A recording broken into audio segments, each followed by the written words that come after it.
Hello everyone. Today we have came together to learn and study and start off with a new book, Pakistan History, Culture and Government. This is from Nigel Smith and is a book of Oxford second edition.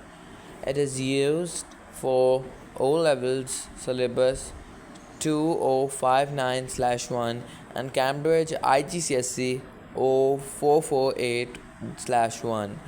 Students in any of the two categories would be pleased to listen to this.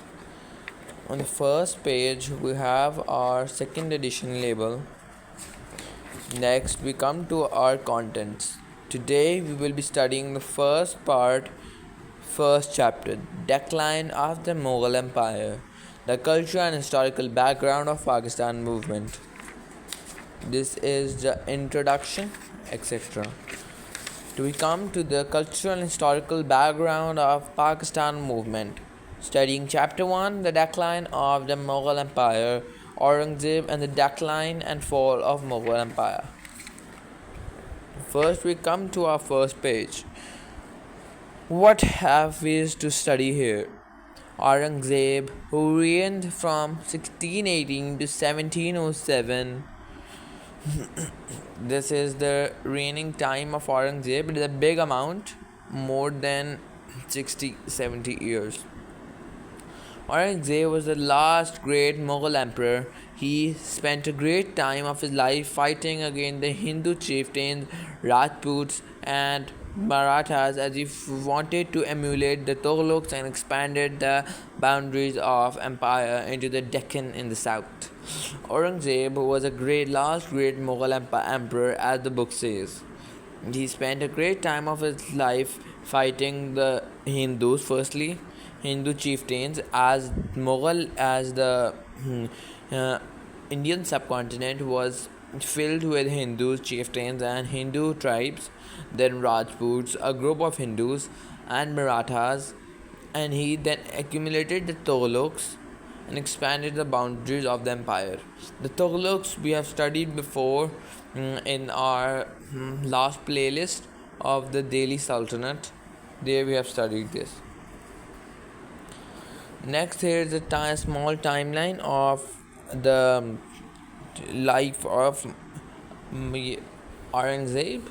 So here, 1658, Aurangzeb disposes Shah Jahan to become emperor. He killed his father actually. That is what the book says. A bad act to do it. 1680s, Marathas began to threaten Mughal power. And by 1680s, the Marathas had a threat to the Mughal power. In 1707, it brought the death of Aurangzeb, and the Marathas started to come towards Delhi and attack the territories. Then the Persian invasion led by Nadir Shah came on Mughal Empire, further weakening their power. Then the Afghan invasions led by Ahmad Shah Abdali, who was called by a famous person a famous personality, a scholar of Muslims, who wanted to end Marathas from the Indian subcontinent rule and bring Muslims back to their feet. Marathas army destroyed at the Battle of Panipat by Afghan Ahmad Shah Abdali. So here we have studied that he came here to fight the Marathas, and in 1761 he destroyed them. Now, what kind of person was Aurangzeb? As you see in this picture, you can understand that Aurangzeb was a self-disciplined person and a deeply religious. He is holding this pigeon, I think, or anything that was previous to him. Here you can also see he's wearing those hats and he's reading a religious book indeed. He had no particular desire for wealth or comfort. He had comfort, but he had never desired it. His clothes were plain and simple. His faith was important to him, and he spent a great time writing out copies of Quran. Indeed, a very religious act. He instilled fear in his enemies to help him maintain his rule throughout the country. No one could doubt his courage in battle. This paragraph shows that he was a very strong warrior. Secondly, his attributes in industrious, self disciplined, and deeply religious. He never wanted any comfort, no desire for wealth, lived in simplicity, and his faith was important to him, and he helped his faith through distributing or writing out copies of Quran. The source A, humanity and kindness. Or there is a quote by Khafi Khan, a supporter of Aurangzeb. Aurangzeb's humanity and kindness was such that the severest punishment was reduction of dignity, and this even was soon restored to the ascension and kind offices of men high in office. Now the quick questions from what we have learned here. Who did Aurangzeb had to overcome in order to become an emperor? So here we have studied that Aurangzeb deposes Shah Jahan. So we can answer this that he deposed his father Shah Jahan to become the emperor. What were his motives and beliefs? As we have seen here, he was an industrious, a self-disciplined, and a religious person. He had no desire for wealth and comfort and lived with simplicity, and he was a religious person. Now, what kind of ruler was? Here we have studied what kind of person was Aurangzeb. Now here we will study what kind of ruler was Aurangzeb. Aurangzeb was determined ruler and strict Muslim, meaning that he always imposed the Muslim laws with severity. No one could break them. He tried to organize the empire strictly and according to Islamic law, as we told you. As a ruler, he tried to enforce the prescribed practices of faith amongst Muslims. He wanted Muslims to be held strong and come back to their faith and righteous faith, which is Islam. He went back to use the Islamic calendar. He made a council of theologians, was appointed to produce the Fatwa we spell this Fatawa al-Alamgiri, an important book of Islamic law.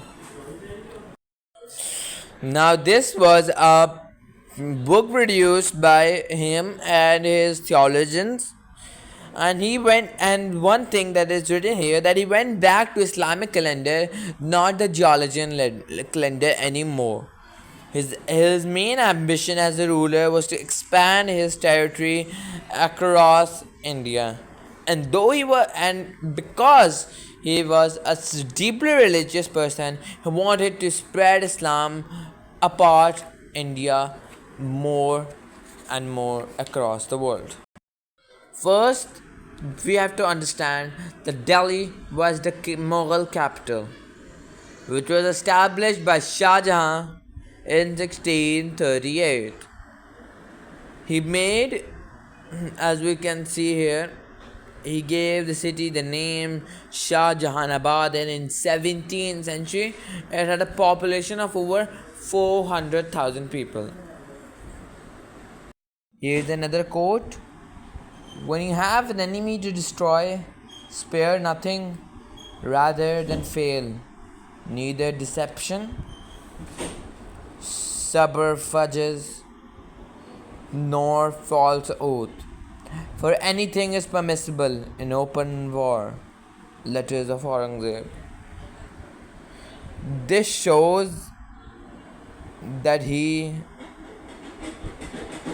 was against Islamic laws, because as we studied Islamiyat, we have known that Because in open war, Islam says that never cut any trees, do not harm children, there any old men, women, neither enter temples or sacred places of enemies, neither cut trees. But here he have said, it was a letter from Aurangzeb. He just said, when you have an enemy to destroy, spare nothing. This means that he says that kill or finish everything you find there rather than fail. This is not what we have learned in Islamiyat. Why do the jizya tax provoke an angry reaction from Hindus? Jizya tax, which was previously imposed by the Islamic Caliphate Umayyad, then Abbasid, that was firstly made by the Prophet, peace be upon him, in Hijaz, Arabia, and Medina and Mecca, and he expanded, and in the Khalifa's time, in the Hazrat Abu Bakr time, and in Hazrat Umar's time, this jizya tax was carried on and was taken, but the Muslims had to use that to maintain a good economic position of that place, and also use that to safeguard the people of that area. Now, the tax was a deeply disliked differential tax levied on non-Muslims, as jizya tax was a non-Muslim and Muslim has to pay the zakat. Originally, jizya has been levied on non-Muslim in the earlier Islamic period. Instead of this, joined the Muslim army as an end to tame the tax of promotion or defense, as a protection or defense. As I told you, this. Now, this tax was ended by Emperor Akbar, who is said to be the greatest emperor of this empire. Now, he eradicated this because he saw, when he married the Persian woman, the Persian ruler's daughter, he wanted to make good relations with Persians and non-Muslims, and hence he combined all the Islam and all the other religions and made a new religion, and therefore he eradicated the jizya tax on non-Muslims. Now, Aurangzeb, being an Islamic person and a religious person indeed, reintroduced it in 1679. It should also be kept in mind that Aurangzeb had earlier abolished a large number of other tolls and taxes that were obligated on the whole population. This shows that he was a good ruler, a good administrator, but the people took this for granted. He though removed a large number of tolls and taxes originally applicable on the whole population,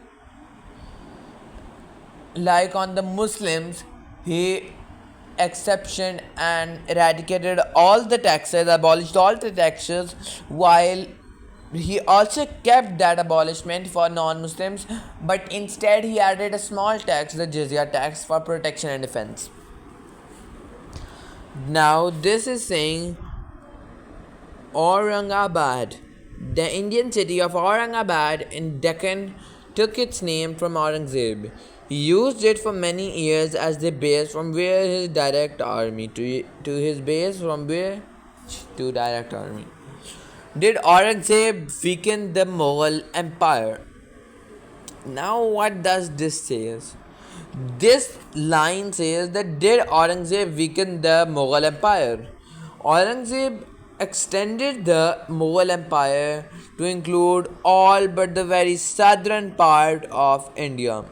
This shows that he expanded his empire across the Mughal Empire. Now, he expanded the Mughal Empire, we have seen this, but he added some policies that were disliked by a lot of population. Like we have told here of jizya tax, and indeed this is the boundaries of Mughal Empire under Aurangzeb. It came to be controlling all Pakistan, at least all Pakistan, and most of India. Now, his this type of policies were disliked by the people, and he also went on long, costly wars, which also deeply damaged the the wealth of the empire firsthand. In 17, at the time of his death, meaning when he died, many revolts had occurred in Sikhs in Punjab and Marathas in central India. Aurangzeb's main misfortune was that, in spite of his undoubtedly strong qualities, he ruled millions of people in increasingly difficult times.